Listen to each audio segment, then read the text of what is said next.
After reading this story on Enron, I would like to ask you the following question.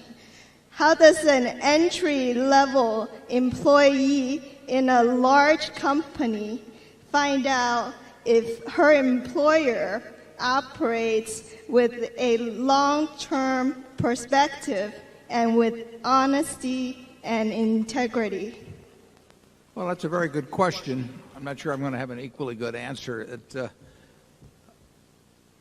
You pick up signals, or frequently you can pick up some signals about what is going on at the top of a business if you're at a lower level.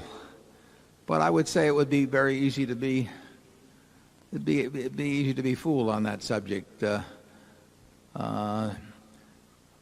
Charlie and I would tend to be looking at things that they do in public in relation to their investors and the promises they make and all of that sort of thing. But I think that might be tough for people, and it wouldn't always give you a great guide.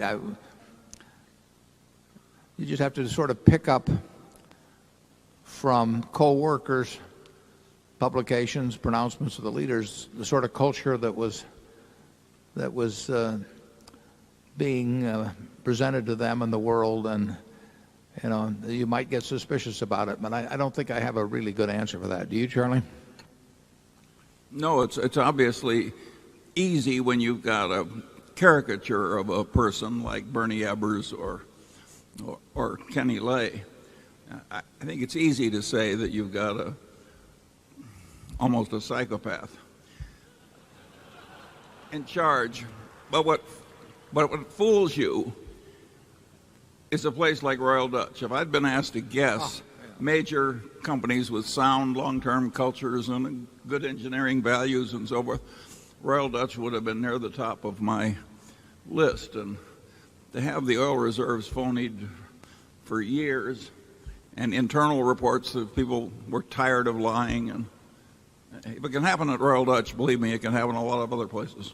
It was a disgrace some 10 years ago when the United States Senate essentially threatened the Accounting Standards Board with extinction and bludgeoned Arthur Levitt, then running the SEC, at the behest of a lot of rich contributors to declare that to override the Accounting Standards Board's pronouncement that options should be treated as expense. And it was when Congress says it's more important to have stock prices go up than it is to tell the truth, and they voted 88-9 in order to do it, as I remember, that the FASB then backed off, but still said that expensing was preferable.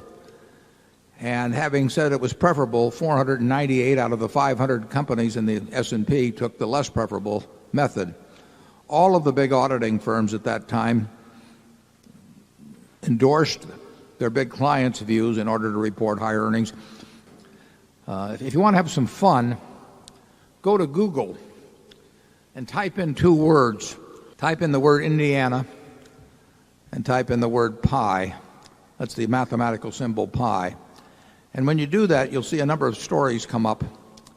And they relate how in 1897, at the instigation of one legislator who was responding to a constituent, the House in Indiana voted almost unanimously to change the value of pi. I'm not making this up. It's checkable. And it seems that there was a fellow that had thought he'd discovered some new relationship between circumference and diameter and area and a few things. And it came out to 3.20 if you work through his formula. And he offered to give this royalty-free, as he put it, to the state of Indiana to teach its children so that they would have not only the truth, but they'd have an easier number to work with than the long decimal that heretofore had been thought of as pi. Well, that passed the Indiana legislature, and it passed the House. By the time it got to the Senate, there were a few people that were still clinging to the old values who managed to shoot it down. And I think some of the excesses of the 1990s that followed came about through the fact that they knew 88 senators were willing to declare the world was flat if constituents who had contributed enough money to them wanted it thus. The current members of Congress that want to retain the former abusive accounting, which are probably a majority of the House of Representatives, are way worse than the people who wanted to round pi to an even number. Those people were stupid. These people are mostly not stupid, but dishonorable. I mean, they know it's wrong and they want to do it anyway.